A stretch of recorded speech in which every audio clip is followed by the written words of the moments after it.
Right, so I'm going to give you a quick tour. Yeah, cool. Right. Steve Dawson, my right-hand man, works in there. Hang on. You've just walked past that. Come here. Oh, that. Now, this was very famous on Netflix. Yeah. A friend of mine said, I'm going to give you your own picture. And he organised this, and I thought, this is the one that sits at the top of the stairs. Because as you walk up the stairs, I'm watching. I am watching.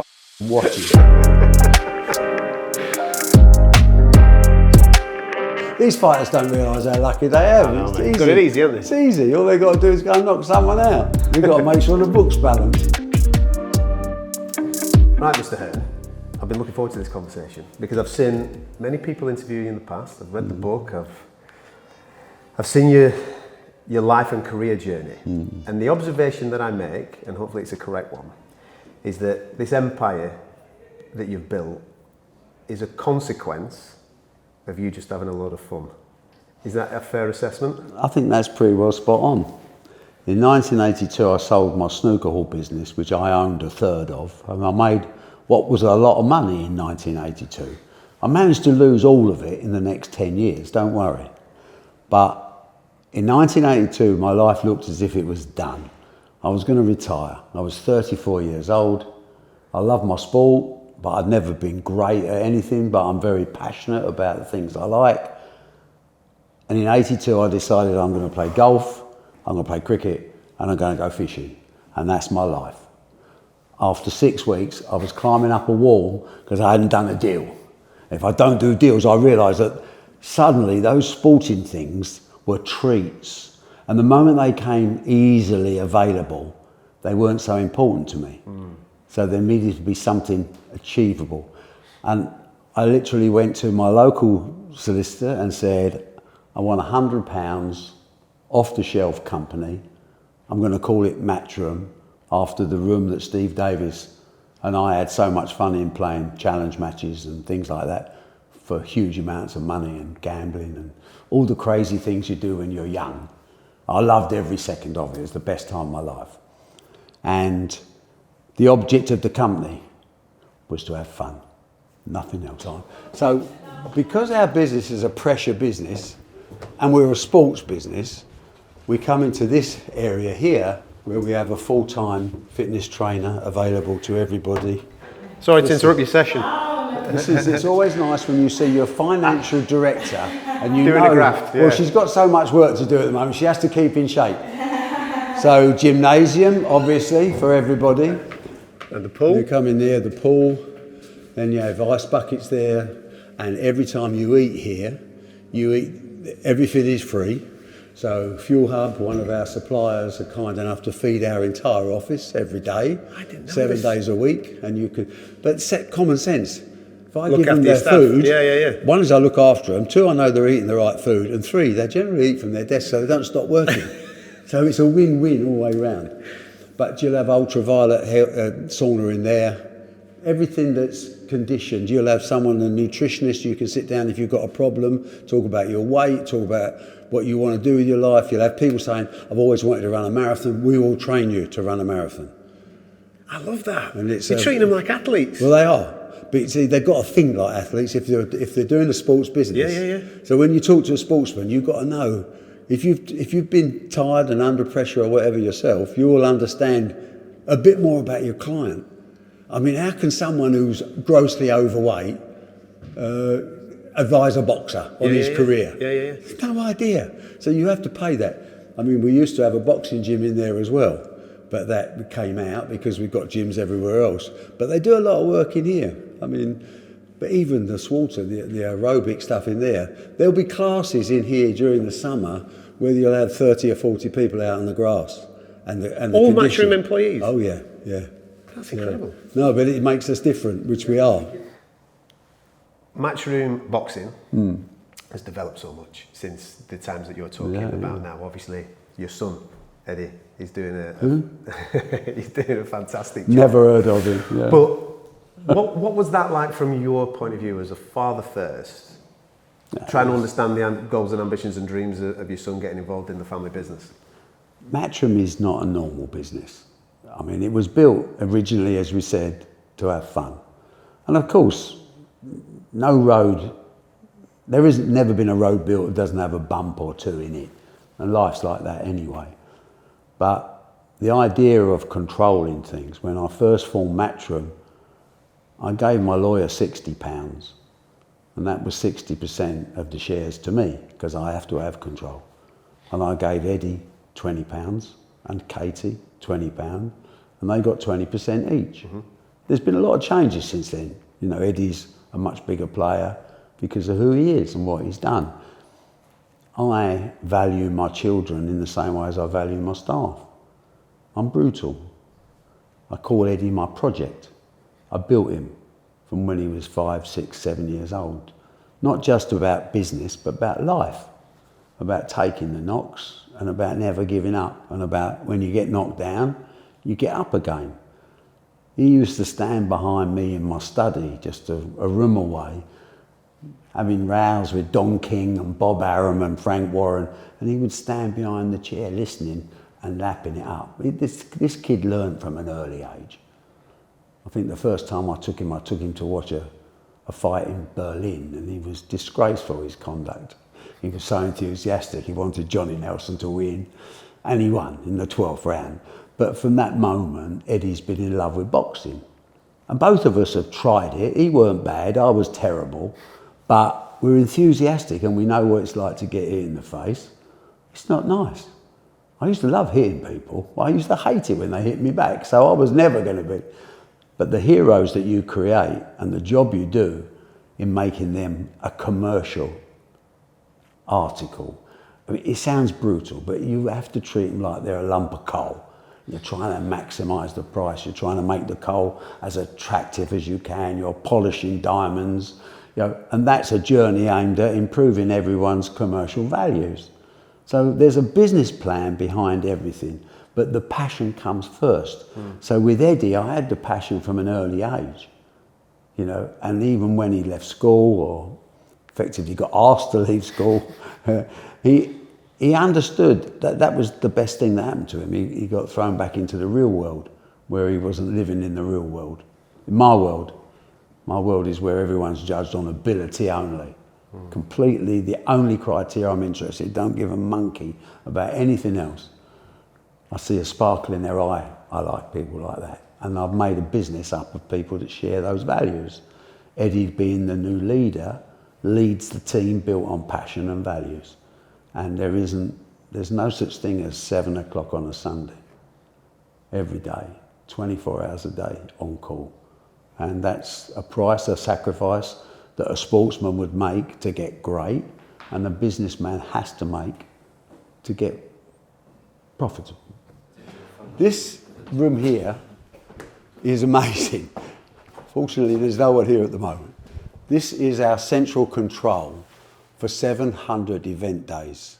This is our television control where people come in. So obviously we employ 125 people around that number, but we'll go up to 800 on an event day, depending what event is. And it's coordinated from television production, where my daughter Katie is in charge, but we've got the creme de la creme of people, because everyone wants to work at Matchroom because it's a weird company. And from here, they go all over the world. I'm not going to take you around the place. You'll see edit suites after edit suites, which are basically 24/7, throwing out tens of thousands of hours of television content, and done in a nice, jokey way. It's usually chaotic most of the time. So I shouldn't say this, but this is one of the really work units. This is where it's not so much pretty stuff. It's where thousands upon thousands of hours of sports footage go into the system. Yeah. Edited by the best of the best, obviously. I've got to say that because he's watching or he's listening. And his mum's got a TV. So, no. So would this be ready for broadcast, for example, this weekend or whatever it may be? Everything. Okay, yeah. right. I mean, where the market's changed, over the years, we've gone more and more live. Yeah. When we started, a lot of it was highlight shows. And they were all cut and edited here and sent out. We still do a lot, but this will now be mainly used for doing documentaries and series, looking at archive stuff, you know, best knockouts, best trick shots and all that. because you have to just move your business to the changing taste of television. And it's all about, for me, it's always been all about live. That's how you get proper sport. So where are you at then right now? Because everybody watching this will have seen the fantastic Netflix documentary and the conversations at the end of that about maybe the possibility of being bought out and the company going in certain directions. Where are you both at then? We're here. Listen, we make our decisions mainly at Sunday lunchtime, sitting around a roast dinner with my wife. I don't have a vote. The last major decision we made was, do we sell Leyton Orient? Something that I was very passionate about, 19 years. And Eddie said, Dad, there's nothing like coming home when you've had an away win. And my daughter said, Dad, don't die and leave this round our neck. And my wife just looked up and said, get rid.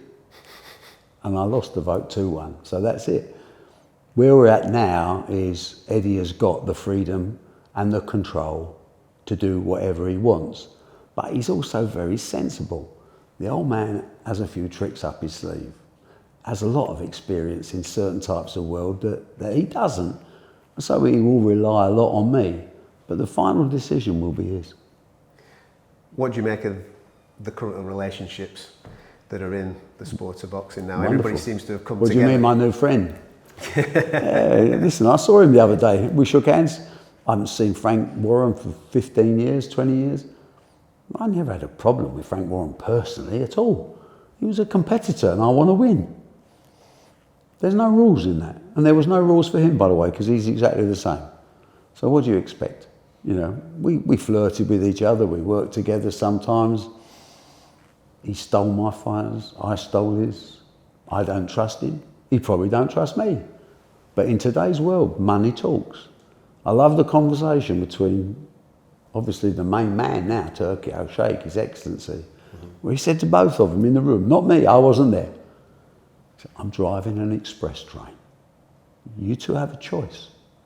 You can be VIP passengers on this train, or I'll leave you at the platform. What do you want to do? And Eddie's described it so well on that Netflix show. Money brings the world together. It also drives them apart. But at the moment, business is great. And I think everyone's doing well, which is marvellous. Finish the tour of the boxing division. Follow us through this way. So this used to be the back of the house? This used to be. Originally This was the back of the house. Obviously they've changed it now to the front of the house. And now we're going to the stables, which used to be the stables and is now, of course, the head office of Matchroom Boxing. So when you moved in, is this where your wife bred the horses? Yeah, she started her horse operation in here. Right, okay. There we go. Thank you. So again, I've no idea where everyone is. Well, again, you've got a big week this week, haven't you? Well, we've got a big week this week. This is why no one's here. How big was that night for the company? Oh, huge. Frotch Groves too. Yeah, That's huge. the Wembley one, isn't it? That was that right hand of all right hands. But I mean, I just think, you know, it's nice seeing them both now. Yeah. Both of those guys obviously were involved in some big fights, not just against each other, but they've both done, you know, Frotchy's a top builder and property developer now. George has got so many interests and all that, you know, and it's come through boxing.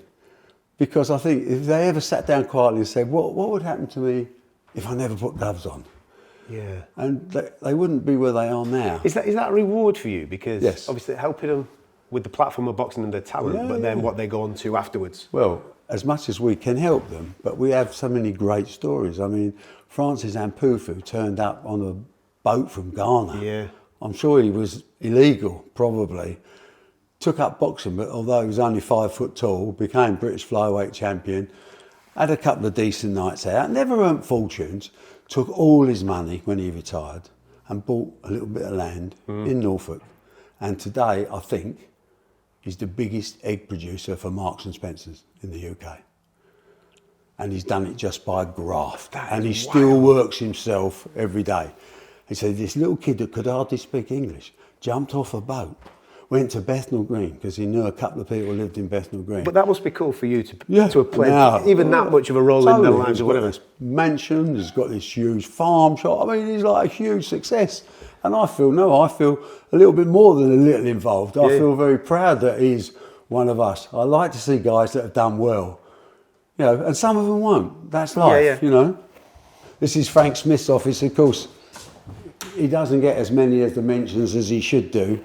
But when you bear in mind this kid joined us when he was 16. But there's another success story within Matchroom. Someone that starts at the bottom, works No, hard. but all of our senior staff, we don't generally employ people beyond that. So Emily Fraser runs Multisport, started at 17 or 18. Frank started at 15, 16. Matt Porter joined us via Leighton Orient that I owned, but he was working for the local newspaper as a press officer. He became Leighton Orient's press officer. Then he became over here I made him chief executive. He was the youngest chief executive in the Football League. The boy obviously had ability, so I put him in charge of the darts. He's done a wonderful job. How does the business of boxing differ to the other businesses that you're in? Well, you can't own boxing. You can't control boxing. Through the years, everyone's tried. You know, when you go back to the old days of Mickey Duff, even further with Jack Solomons, Harry Levine, you could have a niche. You could have some fighters. But boxing is such a wonderful sport. There'll always be some tough bastard coming out of Mexico or South Africa or the Philippines. And that's the beauty of the sport. You never know, because it is all about the dreams of the individual, paying a terrible price, but to change your life. That's terrible. That's terribly generalisation, but that's how I believe sport comes. I think sport and business are exactly the same.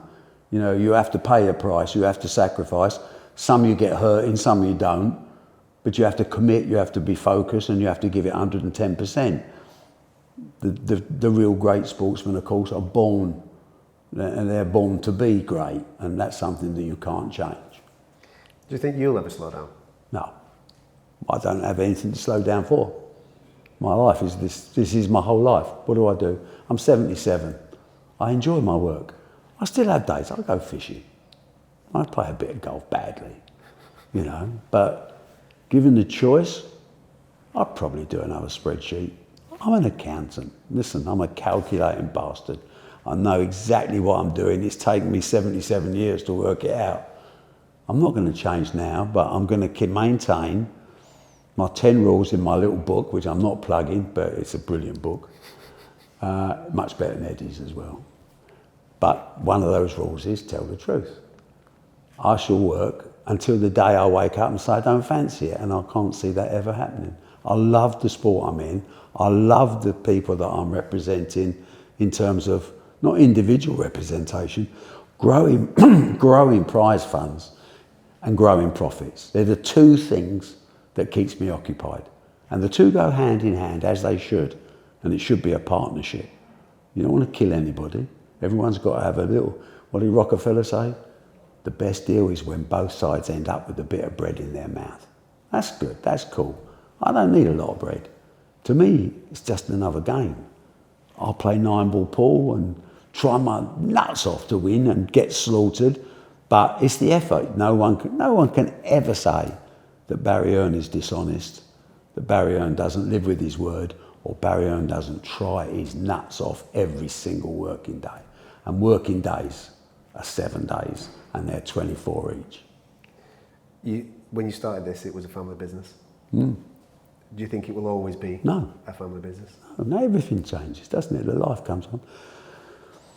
At the moment, we sold 13.3% to the Qataris.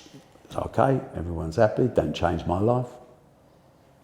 Still went out and played cricket for Essex over 70s this year and loved every second of it. One more season. Have you got your international call-up yet? No, Come on. it's gone. My back's gone. I can't. As an all-rounder, I think I had a chance, but I can't bowl. I averaged 73 for Essex with a bat this year. It's not too shabby for an old geezer, but the standard's pretty low. I haven't said that. But it's cricket, it's activity, it's being involved. People like me, I've dreamt. I grew up wanting to be heavyweight champion of the world. I used to watch Rocky Marciano at the cinema. I used to listen to it on my thing. I don't know why, because my dad was 5'9" and weighed 9 stone. You know, but I just like the idea of changing your life through sport, and boxing epitomises that better than any other sport. I mean, Luke Littler's changed his life through darts, but generally speaking, for ordinary people, you know, fighting something that is in every single man, and most men think they can have a fight, and most men can't, and that's okay, because that's why we're so stupid. It's why we're men. Men are basically stupid. So we try, and that's great. I don't think I'd change a single day of my life, and I think that's the ultimate wealth, is that you've done it your way, and you've done what you wanted to do when you wanted to do it, and you've told the truth along the way, even if sometimes it upsets people. Thanks for your time, Barry. It's a pleasure.